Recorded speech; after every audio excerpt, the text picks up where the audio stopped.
Bismillahirrahmanirrahim. Alhamdulillahi rabbil alamin. Asyhadu an la ilaha illallah al-malikul haqqul mubin.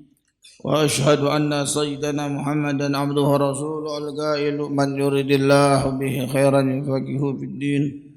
Allahumma salli wa sallim ala sayyidina Muhammadin sayyidil awwalin wal akhirin wa khataman nabiyyin وعلى آله وأصحابه وأزواجه وذرياته وتباعه من يومنا هذا إلى يوم الدين أما بعد ربي اشرح لي صدري ويسر لي أمري واحلل عقدة من لساني يفقهوا قولي وسدد لساني واهد قلبي بحق سيدنا محمد صلى الله عليه وآله وصحبه وسلم بسركم يا أهل الدرك ويا أهل الباطن ويا أهل النور ويا أهل النور.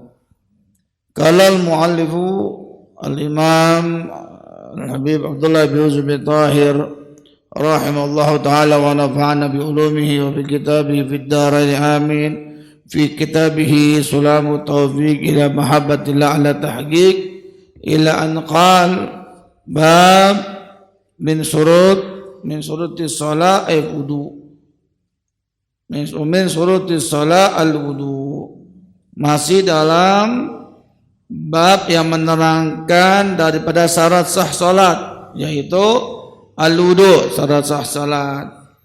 Main di awal kita sudah terangkan yang berkaitan dengan niat. Niat yang berkaitan dengan niat termasuk syarat-syarat niat sudah kita uraikan. Melanjuti daripada furudul wudu yang kedua, ghuslul wajhi jami'ihi. Yang kedua, daripada fardul wudu atau kewajiban wudu membasuh wajah. Ingat, kalau makna ghuslu berarti jaryanul ma', air masih mengalir.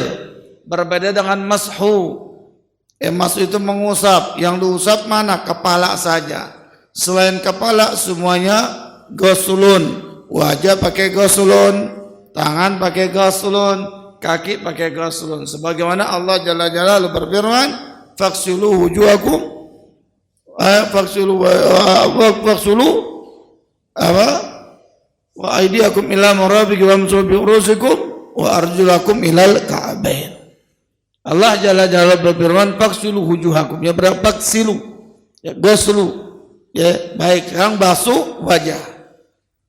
Jadi hati-hati kalau wajah, kalau orang membasuhnya hanya diusap saja, air enggak ngalir, maka tidak sah. Tidak sah apa? Tidak sah wudu, tidak sah wudunya. Mesti air itu mengalir. Dan kalau airnya dikit sekali, ya tidak hanya apa? Hanya sekedar basah saja, enggak cukup. Ya, tapi Rasulullah kalau wudu airnya dikit, beda. Kulitnya Rasul dengan kulit kita berbeda. Kalau itu kulitnya Rasulullah, ya memang jika digunakan air berwudu, air itu mengalirnya secara tabiinya, air itu mengalir di wajahnya Rasulullah seakan-akan kayak nggak mau lepas. Atau hatta air pun rindu pengen dekat-dekat dengan Rasulullah. Kalau kita kalau wudu kan nggak langsung ngalir airnya. Ala kulli hal, walaupun air lepas juga perebutan para sahabat. Ala kulli hal, intinya air yang secukupnya. Gunakan air secukupnya, berlebihan juga tidak, kurang juga tidak. Ya, disesuaikan dengan porsinya. Baik, yang pertama ghusl wajhi, bagian luarnya wajah, jami'i seluruhnya. Wajibnya basuhan yang keberapa? Wajibnya basuhan yang pertama. Adapun basuhan kedua dan ketiga, apabila basuhan pertama sudah sempurna, hukumnya sunnah. Yang kedua dan ketiga. Kalau basuhan pertama belum sempurna, maka yang kedua itu masih dihitung satu. Kapan dihitung dua? Kalau yang pertama sudah sempurna. Pastikan semuanya sudah terbasuh, baru yang kedua, ketiga. Ya, begitu. Kurang dari 3 makruh. Ya, kurang dari 3 basuhan makruh. Yang wajib hanya 1, 2, 3 sunnah. Lebih dari 3 makruh, kurang dari 3 makruh. itu lebih dari 3 makruh kalau airnya air bukan air wakaf. Kalau airnya air wakaf haram hukumnya. Kalau airnya air wakaf hukumnya haram membasuh lebih dari 3 yakinan. 3 udah yakin dia lebihin lagi. Nah, haram nih, nggak boleh air wakaf. Misalnya air masjid. Kalau wakafnya itu masuk ke masjid, wakaf masjid nggak boleh lebih dari 3 gitu. Paham ya? Nah ini apa namanya ya, harus dipastikan. Nah, jadi kalau udah 3 cukup. Nah kalau air sendiri bagaimana? Kalau air sendiri hukumnya tidak menjadi keharaman. Yang haram hanya air wakaf. Baik.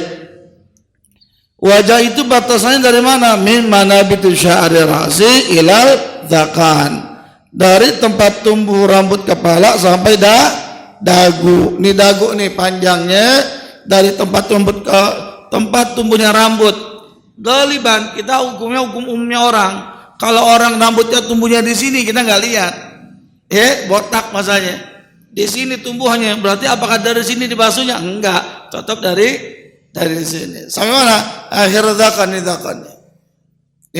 Tempat tumbuhnya rambut umumnya orang sampai akhir dagu. Ini batas. Makna batas nggak boleh kurang, bahkan wajib dilebihin. Kalau orang basuh hanya ngepas banget sama batasan wajah, ini nggak cukup.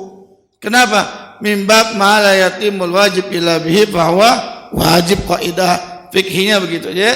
Jadi bab sesuatu yang tidak sempurna kecuali dengan menyempurnakan wajib tersebut hukumnya wajib menyempurnakan. Makanya dikatakan melebihkan basuhan wajah, tangan dan kaki, melebihkan sedikit hukumnya wajib.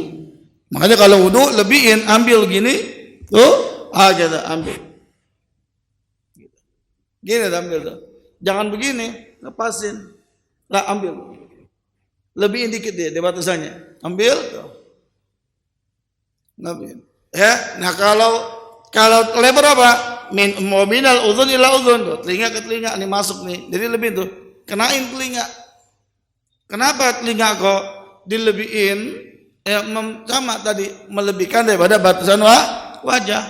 Bahkan sunnah ketika basuh wajah, muka juga ikut dibasuh, sunnah. Loh kenapa sunnah? Karena khurujan minal khilaf, keluar dari sebagian pendapat ulama yang mengatakan telinga itu bagian wajah. Ada sebagian ulama mengatakan telinga itu bagian wajah. Makanya wajah telinga juga ketika membasuh wajah juga ikut dibasuh. Nah, gitu. Namanya khuruja minal khilaf, walaupun yang mu'tamad telinga ini sendiri, tidak wajah, tidak kepala, tapi sendiri. Yang mu'tamad begitu, ini sepakati. Baik. Sya'ran wa basyaran, yang dibasuh mana? Baik rambutnya yang di muka, wa basaran, dan pun juga kulitnya. Jadi luar dalam tuh, kalau kita ada rambut di muka, ya luar dalam wajib dibasuh illa labatina lihayatir rajuli wa ardaihi idza kasubat. Kecuali hanya 3 rambut. Kalau dia lebat kasubat, kalau lebat tidak perlu dibasuh dalam. Nah, apa yang pertama jenggot, yang kedua cambang. 1, 2 nih. Brewok bukan jambang ya, brewok nih. Ini cambang nih. Kalau cambang enggak masuk, tapi brewok nih. Arit. Apa sih arit? Ma bainal lihya wa idhar. Idhar itu cambang, ini idhar. Antara cambang sama jenggot namanya arit. Kita sebut brewok. Kalau dia lebat, maka cukup luarnya ambil gini itu. Ukuran cukup luar saja. Tapi kalau afdalnya ambil air, udah luarnya ambil air, kemudian ditaklil. Taklil? Ambil air. Taklil di sela-sela tuh. Dari bawah gitu. Nah itu afdalnya. Kalau dia lebat. Nah patokan lebat bagaimana? Bihaitsu la yura basaratuhu inda majlisit takhatub. Patokannya itu lebat, jenggot sama apa? Brewoknya lebat apabila dengan lawan bicaranya tidak terlihat kulit bagian dalamnya. Kalau misalnya kita lihat dengan lawan bicara, oh kulitnya enggak kelihatan berarti lebat. Oh kulitnya kelihatan berarti enggak lebat. kalau tidak lebat, luar dalamnya wajib dibasuh. Saya ulang lagi, kalau tidak lebat, luar dalamnya wajib dibasuh. Tapi kalau lebat, cukup luarnya saja. Gitu ya. Nah, itu bagi laki-laki.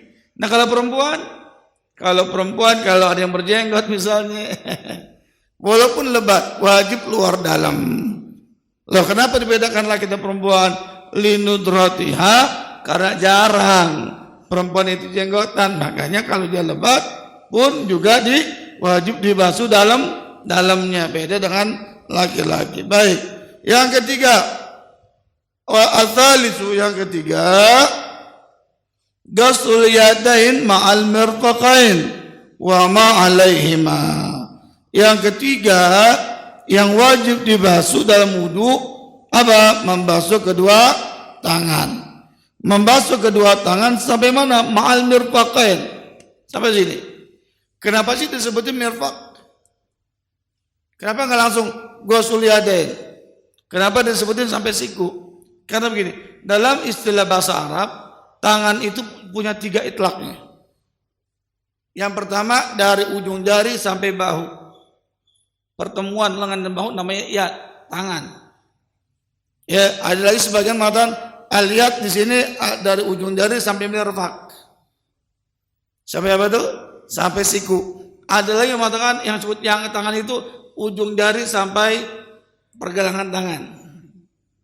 Makanya ada sebagian ulama, sebagian mazhab itu kalau wudu gitu. Gitu. Ya, wudu ini doang. Kita jangan heran karena memang itlaknya berbeda. Kalau kita mazhab Syafi'i dan mayoritas sampai mirfaq. Ya, sampai mirfaq. Makanya kalau ada orang misalnya emang di sebagian mazhab, ya, dia berwudu tapi biasanya ada yang bertayamum biasanya. Ya, biasanya memakai pendapat aqwal tersebut sampai sini. Ya, walaupun tadi itlaknya. Kenapa kok bisa begitu? Karena itlaknya nanti kalau dalam bab dalam bab asariqah, dalam bab pencurian, kan pencuri itu kalau dia mengambil barang dengan memenuhi syarat ya, dan memenuhi syaratnya dia potong tangan. Potong tangan itu mana? Sini apa sini? Al maksud di sini gitu. Ya, makanya tangan dibedakan di tempat kita. Kalau tangan dalam bab sariqah di sini, tangan dalam bab wudu di sini. Gitu. Tangan dalam istilah bangsa dari ujung jari sampai pertemuan apa? Tangan sama bahu gitu. Ini apa istilah-istilah para ulama. Baik. Nah, itu wajib dibasuh untuk kedua tangan sampai siku. Kata-kata sampai siku wajib lebih. Enggak boleh orang basuh tangan pas banget, ngepas banget. Enggak boleh. Wajib dilebihin, wajib, namanya tahjil. Kalau muka namanya apa? Gurrah, melebihkan basuhan dari batas wajah namanya gurratun. Tapi kalau dalam tangan dan kaki namanya tahjilun. Sebagaimana dalam hadis apa? Inna ummati yud'auna yaumal qiyamah gurran muhajjalina min atharil wudu. Dalam hadis Nabi menyampaikan, sesungguhnya umatku nanti dia akan dipanggil gurran muhajjalina, dalam keadaan muka, tangan dan kaki bercahaya. Min atharil wudu, dari bekas wudunya. Disinilah para ulama mengatakan amal soleh yang pertama kali Allah tampakkan setelah manusia dibangkitkan di padang mahsyar, yang pertama kali adalah bekas amal soleh wudunya. Jadi amal soleh yang pertama kali ditampakkan oleh Allah adalah amal soleh wudunya. Makanya nanti Rasulullah dapat mengenal umatnya dari umat-umat yang lain. Di mana Nabi dapat mengenal muka, tangan, kaki bercahaya, itu umatnya. Jadi cara mengenalnya begitu. Nah, berarti kalau orang jarang wudu ya kagak dilihat. Orang jarang wudu, apalagi nggak pernah wudu. Apalagi kalau wudu agak bener lagi. Kagak ada cahayanya. Jangan berharap dikenal sama Nabi. Makanya sering-sering berwudu. Dawamul wudu, usahain. Ini wudu ini punya keutamaan. Termasuk Sayyidil Habib Hasan Asy-Syadzili mengatakan dalam salah satu kalamnya, lijal bil arzak, orang yang dawam wudunya itu dapat menarik rezeki atau meluaskan rezekinya. Al-Imam Abil Hasan Asy-Syadzili pernah dulu ada di zamannya itu seorang wali kalau megang tangan bisa berubah jadi emas. Megang tanah dirubah jadi emas bisa. Akhirnya datang muridnya ke Imam Abi Hasan Asy-Syadzili. Bagaimana caranya supaya saya dapat mencapai makam, saya bisa merubah komponen apapun dengan apa yang saya maui. Kata Imam Abi Hasan Asy-Syadzili, kamu berwudu 20 tahun jangan kurang. Jangan pernah batal 20 tahun. Enggak usah lain, tahu itu aja. Enggak ada wirid lain, itu wudu jaga deh. Baru 10 tahun berjalan, dia pegang itu tanah berubah jadi emas. Gitu. Tanah dipegang jadi emas. Bayangin 10 tahun berjalan udah Allah buktiin. Gitu. Itu yang Imam Habib Hasan Asy-Syadzili. Gitu. Makanya kalau kita pengen luas rezekinya, nggak ada amal-amalan, misalnya nggak ada baca-bacaan, dawam berwudu, jaga wudunya. Jaga wudunya udah, batal wudu lagi. Apalagi di Indonesia air banyak melimpah. Di sebagian tempat memang air susah. Tapi di Indonesia air melimpah. Sayang kalau kita nggak dawamul wudu. Dawam wudu itu wudunya terus. Batal wudu lagi, langgeng wudunya. Itu Allah akan angkat derajatnya, bahkan tadi bisa mencapai magam yang para aulia dengan keramat-keramatnya membuktikan. Ala kulli hal, ya, tapi jangan begitu juga nanti. Mulai sekarang saya pengen berwudu, gitu. Pengen niat nanti tahun jadi uang, duit jadi dolar. Ala kulli hal, ya mungkin saja. Fadlullah wasi, anugerah Allah luas. Sebagaimana Allah beri pada orang-orang terdahulu, Allah beri juga pada orang-orang yang akan datang. Allah asagi bagi. Indah ulama sufiyah asagi bagi. Ya, apa asagi bagi? Siapa yang menjadikan mereka begitu? Allah. Allah dulu, sekarang masih ada sama berarti masih ada pintu peluang kita untuk seperti para wali-wali sebelumnya. Masih ada peluang, tinggal kita mau bermujahadah, semangat minimal tadi dawamul wudu. Ya, jangan tinggalkan wudunya. Mudah-mudahan ya Allah kita taufik hidayah untuk selalu menjaga wudu kita. Ghuslul yadain ma'al mirfaqain wa ma'alaihima, dan apa-apa yang ada di tangan juga wajib dibasuh. Termasuk kalau orang misalnya kukunya panjang, wajib dibasuh kukunya tuh. Iya, ada orang kuku 1 meter, wajib dibasuh kukunya. Gitu. Nggak boleh ya, nggak boleh nggak kebasuh. Baik, itu kalau tangan. Nah, bagaimana kalau orang tumbuh daging di area antara tangan sama sama sikunya tumbuh daging. Bagaimana hukumnya? Yang tumbuh daging juga ini memanjang, wajib juga dibasuh. Nah kalau tumbuhnya di sini bagaimana? Di area yang bukan anggota wudu tapi memanjang, maka batas yang sejajar dengan area yang wajib dibasuh itu aja wajib dibasuh. Adapun yang tidak keluar dari batas siku tidak perlu dibasuh. Nah, bagaimana kalau kepotong tangannya? Nah, kalau tangannya kepotong bagaimana? Kalau tangannya dipotong segini, masih ada sisanya, wajib dibasuh. Kalau dipotong di sikunya, wajib gak? Apa masih ada tempat wajib? Nggak ada tempat wajib lagi, tapi sunnah dibasuh. Ya gitu. Ya, tapi kalau masih ada bagian antara siku, masih ada bagian wajib dibasuh. Baik. Nah, itu ghusl yadain ma'al mirfaqain wa ma'alaihima. Basuhnya dari mana? Basuhnya dari sini apa dari sini? Kadang-kadang ada orang dibahas. Basuhnya dari jari jemari atau dari siku? Cara apa? Membasuhnya. Al jawab, mau basuh dari mana aja sah. Intinya itu loh. Mau basuh dari tangan, mau dari siku, atau dari jemari sah, nggak ada masalah. Cuma ulama memang membedakan afdalnya saja, bukan nggak sah, afdalnya. Kalau dia mengambil air dari bak maka dari apa jemarinya.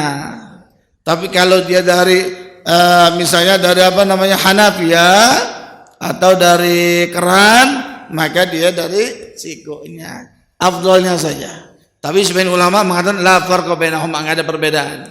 Tapi sebagian lagi membedakan tadi. Ya, tapi intinya orang mau wudu dari mana aja sah. Intinya dibasuh antara apa? Daripada tangan sampai siku. Nah. Baik. Itu bagi apa namanya yang wajib dibasuh. Kemudian selanjutnya yang keempat, arabiu mashur razi au ba'dihi walau sya'ratan fi haddi. Yang keempat, daripada anggota wudu yang wajib dibasuh apa? Membasuh kepala. Au ba'dihi atau sebagian kepalanya. Walau sya'ratan fi haddihi, walaupun satu rambut tapi di bagian kepala. Di sini katakan membasuh kepala atau rambut. Jadi bukan maknanya kepala itu mesti rambut yang dibasuh, enggak. Maaf ya, atau orang nggak ada rambut kepalanya aja sah. Ya, kan ada orang apa membedakan tuh. Enggak sah tuh kalau rambutnya doang, kalau nggak kena kepala, oh enggak. Ya, justru kalau kena rambutnya aja sah atau kepala juga sah. Maaf ya. Nah, bahkan walau sya'ratan, walaupun ada satu rambut tuh. Ada dia hanya punya saking botaknya cuma satu rambut, tapi di bagian kepala dia basuh ujungnya doang misalnya sah. Nggak harus semuanya, tapi kembali lagi rambut yang berada di bagian kepala. Kalau nggak punya rambut ya udah usap kepala. Gitu. Bagaimana kalau rambut di luar bagian kepala? Seperti apa tuh? Nih, potongan rambut gampangnya rambut itu gimana? Ini enggak semuanya rambut nih. Ini bukan rambut, bukan bagian kepala. Ini yang enggak ketutupan peci gampangnya tuh. Yang enggak ketutupan peci tuh gampangnya ya, peci yang sandar ya. Ini bagian bukan bagian kepala. Jadi kalau orang basuh di sininya atau di sininya maka belum cukup. Walaupun itu rambut, tapi ini belum cukup. Kenapa? Karena ini bukan bagian kepala. Atau perempuan rambutnya panjang, ya ketika basuh kepalanya dibasuh di sini, dia ambil dia punya rambut dibasuh di sini. Satu tidak? Enggak sah. Karena syaratnya rambut yang berada di bagian kepala, maksudnya apa? Tidak keluar dari batas kepala. Batas kepala hitungannya dari mana? Hitungan batas kepala. Kalau yang di depan ke depan, ya ke belakang sama tuh. Samping ya ke samping, ini batasannya nih. Nah sekarang kalau rambutnya kayak melar gitu, kayak per gitu, kan ada ya melar gitu. Nah kalau dia hanya basuh bagian ujungnya, tapi kalau ditarik begini keluar, nggak cukup tuh.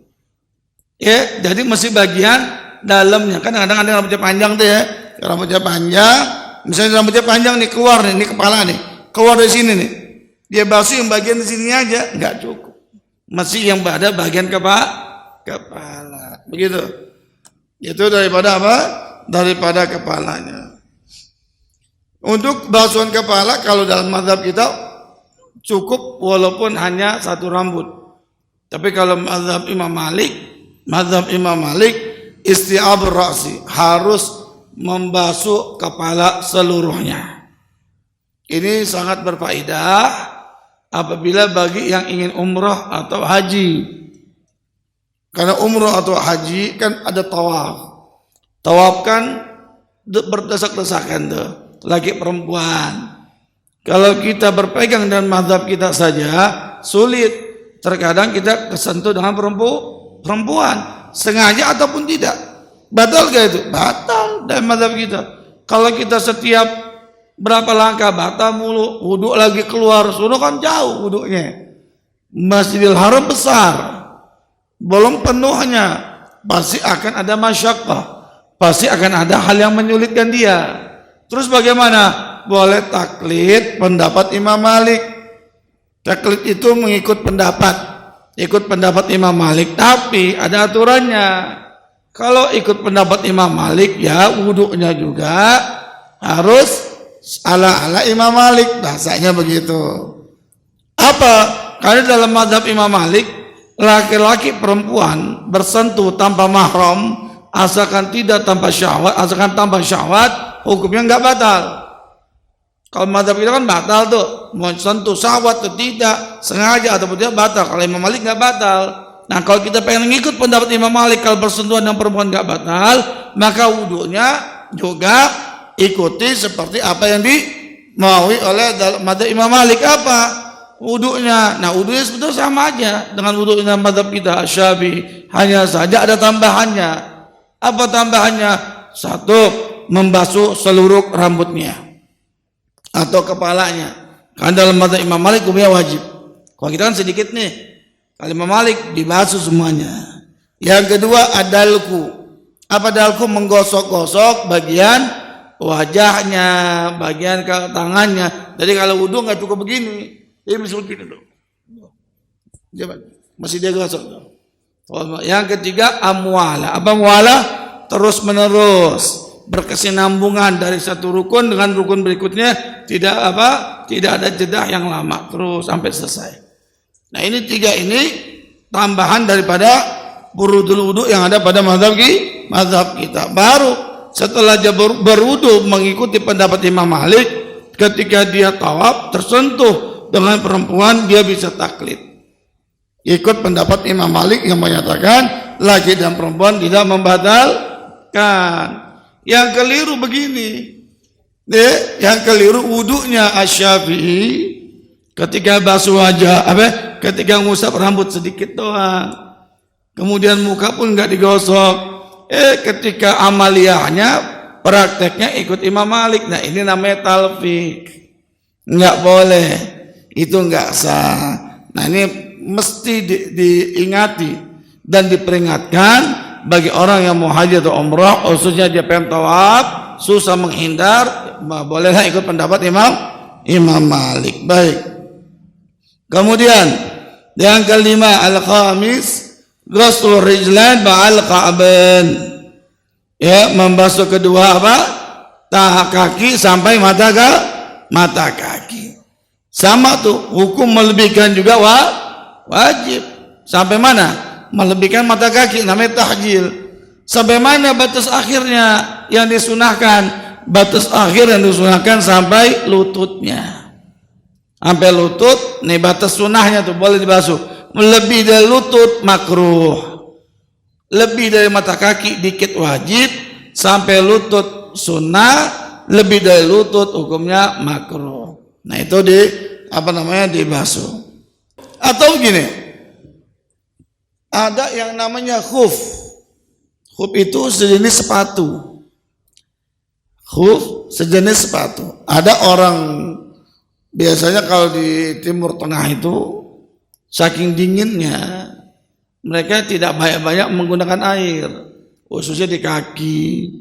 Makanya di kaki itu supaya hangat, kakinya itu pakai khuf biar hangat kan ya. Maka bahasanya kita pun kalau kalau tempat-tempat dingin kan pakai kaos kaki itu biar hangat. Soalnya pun ada, tapi bukan kaos kaki, namanya khuf, sama kayak kaos kaki, cuma bahannya dia yang tidak masuk air. Bahannya biasanya dari kulit. Nah khuf ini boleh pengganti daripada basuh kaki. Bagaimana caranya? Cara gini, orang yang pakai khuf hanya diperkenankan kalau dia tidak dalam keadaan safar 1 hari 1 malam. Tapi kalau dia musafir, diperkenankan pakai khuf 3 hari 3 malam. Jadi begini, caranya bagaimana? Caranya kalau kita mau pakai khuf, satu, kita wudhu dulu sempurna. Misalnya jam berapa? Misalnya jam 6 pagi, misalnya dia wudhu sempurna dulu. Wudhu wajahnya, tangannya, dibasuh, kakinya dibasuh semuanya. Udah dibasuh, kakinya dilap tuh. Dilap baru pakai khuf. Ini belum dihitung nih. jam 1 siang batal wudunya. Jam 1 siang batal, tapi wudu jam berapa? Jam 6. Jam 1 siang baru batal wudu. Nah, ketika wudu jam 1 siang baru batal wudu, kemudian wudu lagi dia, wudu lagi. Nah, ketika wudunya posisi dia sudah pakai khuf. Terus bagaimana wudunya? Wudunya sama seperti biasa, tapi ketika dia basuh apa? Basuh kakinya, enggak perlu dibasuh kakinya. Enggak perlu dilepas khufnya. Cukup bagian atasnya jadi diusap. Misalnya ini kaki nih ya, pakai khuf. Cukup gitu dong. Diusap doang, sedikit walaupun sedikit cukup bagian atasnya. Afdalnya kita ambil ya apa namanya, cukup hanya sekedar basah di bagian bawah, di bagian atas, ditarik gitu. Afdalnya. Tapi kalau dia mau pakai dikit doang, atasnya doang dicolek, cukup. Baru dihitung tuh 1 hari 1 malam, dihitungnya jam 1 siang. Kapan masa batas waktunya? Sampai jam 1 siang esok hari. Baru dia udah nggak berlaku nih. Kalau pengen baru lagi, wudhu baru lagi, sempurna lagi, lepas khufnya, kemudian pakai khuf. Nanti kapan dia batal, baru wudhu lagi. Di situ baru mulai waktunya. Kira jelas ya? Nah ini, khuf ini apakah harus dalam keadaan dingin? Enggak. Bolehkah kita sekarang pakai khuf? Boleh. Walaupun tanpa uzur. Dan riwayatnya kuat sekali. Bahkan hadisnya mutawatir. Sampai 40 sahabat meriwayatkan tentang khuf. Saking kuatnya nih pakai khuf ya. Nah, kalau bisa amalkan walaupun sesekali. Nggak tahu kalau di Indonesia dijual apa enggak. Tapi sekarang sudah gampang sih ya. Online semuanya biasanya ada tuh ya. Nah, baik. Nah itu tapi ada syarat-syaratnya. Masalah khuf ada syarat-syaratnya. Ini tadi ya, dia apa? Anti air, airnya nggak tembus maksudnya. Mungkin untuk dibuat jalan gitu. Dipakainya setelah wudhu sempurna dan dimulai waktunya setelah batal wudhunya. Itu khuf. Nah kalau pakai imamah bagaimana? Ada namanya maswu alal imamah. Contoh kita pakai peci deh. Kata dia pakai imamah kan kadang-kadang sulit tuh, kalau peci kan gampang dilepas. Kalau pakai imamah dia pakai lagi ribet. Bagaimana? Kalau pakai imamah dia pengen mengambil sunnah membasahi rambutnya semua. Gini dikit deh. Ini anda kata imamah gini dikit. Lihat dikit rambutnya. Ketika dia ambil air tuh dikit kena depannya begini. Di atas imamahnya. Maka dia dianggap seperti membasuhi semua rambutnya. Nah, itu namanya maswu alal imamah. Itu sama, nggak perlu dilepas imamahnya, nggak perlu. Ya cukup kira dikit, kemudian dilanjutin. Sama kayak kita pakai peci juga sama sih. Imamah atau pakai peci sama. Makanya sebagian ulama mengatakan apakah peci bimanzilati imamah? Al-mu'tamad tidak. Tapi sebagian mengatakan iya, peci bimanzilatul imamah. Akhirnya ta'ammamu fa innal malaika yata'ammamun. Kata Nabi, makailah imamah karena malaikat semuanya berimamah. Nah, baik. Kalau ditarim yang pakai imamah itu seorang ulama, kedua udah menikah, yang ketiga atau hafal Quran.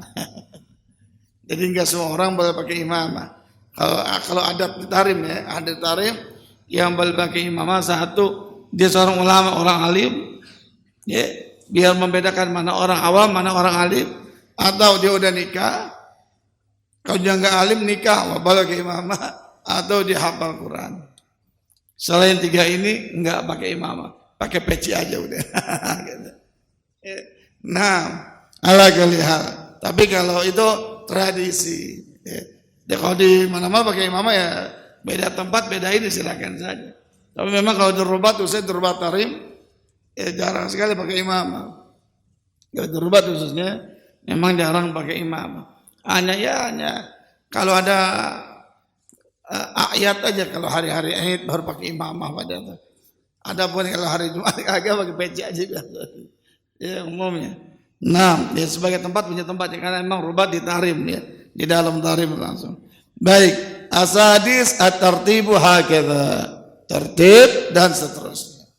Ya, berurutan, tertib itu berurutan. Jadi namanya wudu masih berurut. Basuhannya selesai wajah, baru tangan, baru ngusap kepala, baru kaki. Kira jelas sampai sini ya? Baik. Ada yang bertanya masalah furudul wudu? Kuping itu sunnah. Kuping itu sunnah. Kuping tidak wajib. Jadi selain yang tadi, selain wajah, tangan, mengusap kepala dan kaki, semuanya sunnah. Ya, jadi 4 aja yang wajib dibasuh. Plus niat di awal sama tertib. Nah, yang selain dari itu sunnah seperti kumur-kumur, memasukkan air ke hidung, apalagi membasuh telinga, ya itu sunnah semuanya. Meniga kalikan juga sunnah. Mendahulukan kanan dari kiri juga sunnah. Boleh gak kiri baru kanan boleh, nggak ada masalah. Cuma sunnahnya kanan baru kiri. Nah, baik. Bagaimana kalau orang yang ada tatonya, bagaimana tuh? Kalau orang wudhu misalnya dia ada tatonya bagaimana? Apakah wajib dihilangin tatonya? Ya, ada hukum tato awalnya haram. Nah, pertanyaan wajib dihilangin enggak? Nah, ulama di sini mengasih syarat. Hukum tato, hukum asalnya wajib jika satu dalam keadaan hidup, bukan orang udah meninggal. Pada meninggal udah enggak wajib. Yang kedua, tatonya berada di luar. Kalau udah masuk ke dalam, ya dilapisin kulit, udah enggak wajib dihilangin. Kan udah kasih sabun dalam ya deh, udah lapis kulit, berarti udah bagian dalam. Yang ketiga, kalau dia dihilangkan tuh tatonya, dapat membuat kelumpuhan, ya membuat lumpuh atau membuat lumpuh, batalan manfaat atau membuat luka atau penyakit yang serius. Nah itu ketika itu dimaafkan. Dalam artian enggak wajib deh dihilangkan. Makanya tuh tafsil di situ untuk masalah tato. Tapi hukum asalnya, hukumnya tetap haram. Hukum asalnya. La'anallahu al-washim wal mustawshim. Yang tato dan yang mentato. Nah bagaimana kalau ada tato wajib dihilangkan? Sekarang kan ada kan ya? Di mana di Jawa Tengah itu mana tuh? Ada yang menghilangkan tato keliling tuh pakai laser itu. Ya, ada kan ya? Gitu tuh. Ada sekarang banyak liputannya itu di media tuh banyak liputannya. Itu. Bahkan itu digratiskan kalau salah itu. Ya, nah itu wajib dihilangkan. Nah, seperti itu. Baik, ada lagi? Nah. Hukumnya tetap haram. Statusnya mau temporer atau permanen, namanya tetap haram. Nah, pertanyaannya, apakah kalau dalam berwudu apakah sah atau tidak? Al-jawab tidak sah. Karena dia menutup, ya, semua yang menutup area yang terkena air tidak sah. Seperti perempuan pakai kutek misalnya, atau kena tip X atau cat, mesti dihilangin dulu tuh. Ya, mesti dihilangin dulu. Nah, apalagi pakai lotion. Lotion itu beda lotion sekarang, lotion dulu ya. Kalau lotion sekarang emang kalau diusap begitu, ada yang mengatakan sah. Tapi sebagian ulama mengatakan karena sifatnya lotion itu minyak.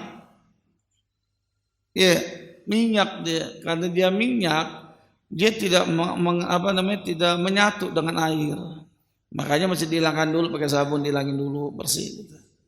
Nah, itu caranya. Atau minyak wangi, ya kalau dia berwudu mesti dia ini dulu. Kalau masih ada baunya nggak ada masalah. Tapi dia punya minyaknya mesti dihilangkan dulu baru. Karena kan berubah airnya nanti. Kalau berubah wangi airnya berarti udah tidak suci lagi. Tahir tapi ghairu mutahhir, tidak tahur lagi. Suci memang tapi tidak mensucikan. Nah, gitu ya. Baik. Nah.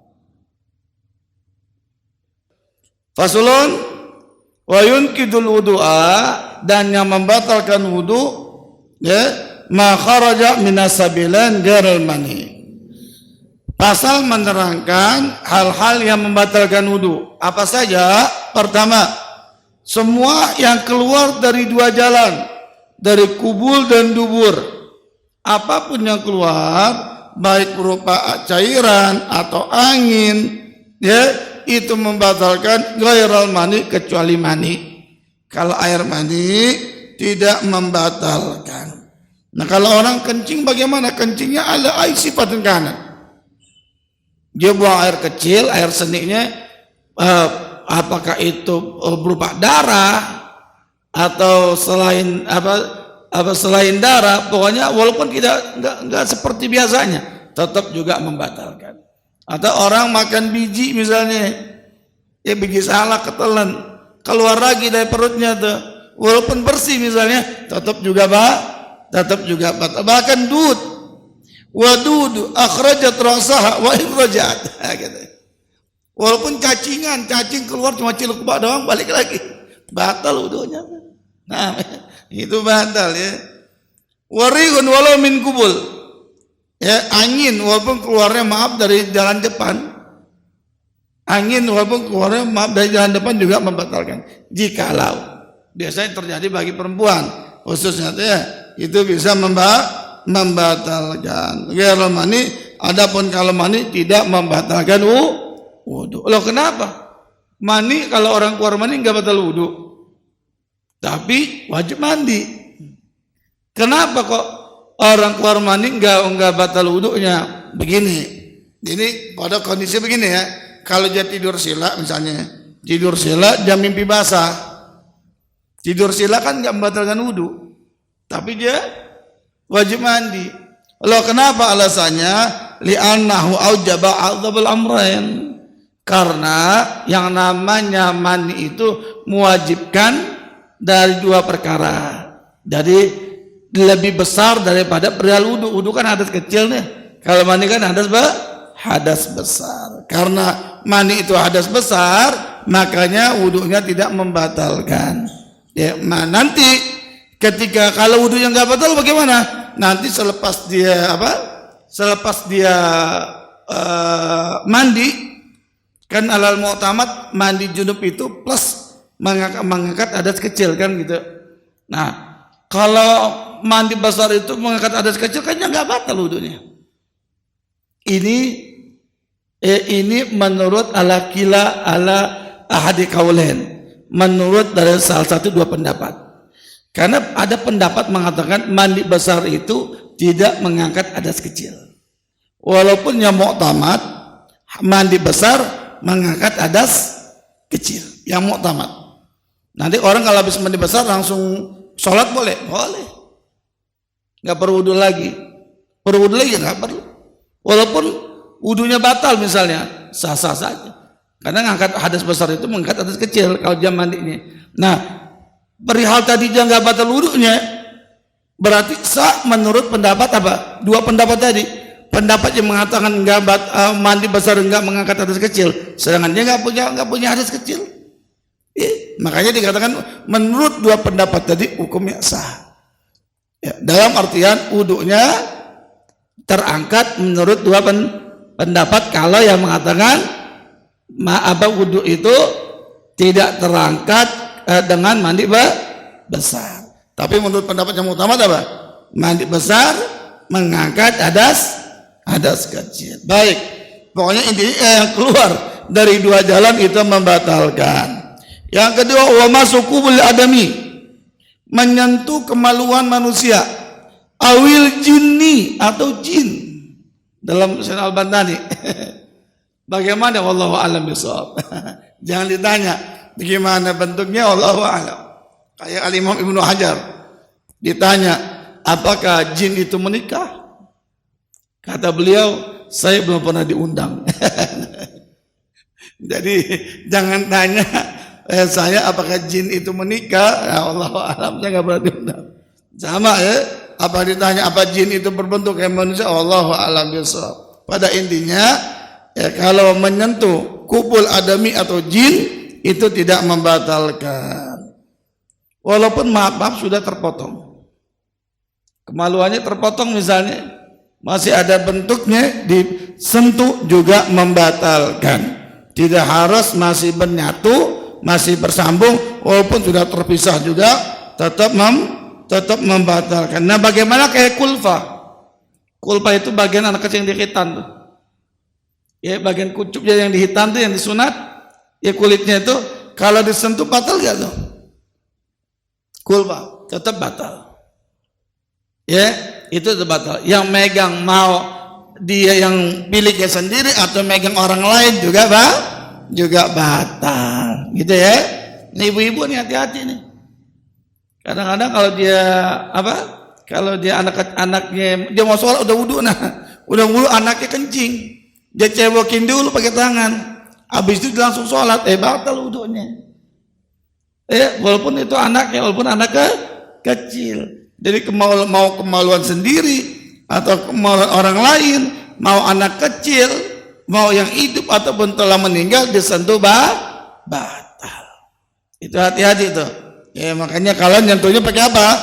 Nanti akan datang. Aw halaqati duburihi, atau menyentuh bagian dalam duburnya. Halaqah itu bagian, mohon maaf, bagian tempat buang air besar. Kalau dia duduk dia terbuka, kalau dia berdiri dia ketutup. Namanya halaqah dubur. Kalau nyentuh dengan apa? Bibatnil qaf. Nyentuhnya dengan telapak tangan. Bila hail tanpa penghalang. Kecuali kalau dia pakai sarung tangan atau ada pakai sarung, nyentuhnya enggak batal. Atau kalau begini nih, maaf, dia pegang begini, batal gak? Enggak batal. Ya, kalau pegang begini baru patokannya bagaimana? Patokannya kalau dia gabungkan kedua tangannya, bagian yang ketutup dan yang menjurus ke dalam itu bagian dalam. Jadi kalau yang kebuka, yang ke arah luar, jika tersentuh bagian luar ini tidak membatalkan. Gitu ya. Nah, insya Allah nanti kita lanjutin. Nah, insyaallah nanti kita lanjutin pembahasan kita tentang yang membatalkan wudu insyaallah. Wassallallahu ala Muhammadin wa ala alihi wasallam. Alhamdulillahirabbil alamin. Assalamualaikum warahmatullahi wabarakatuh.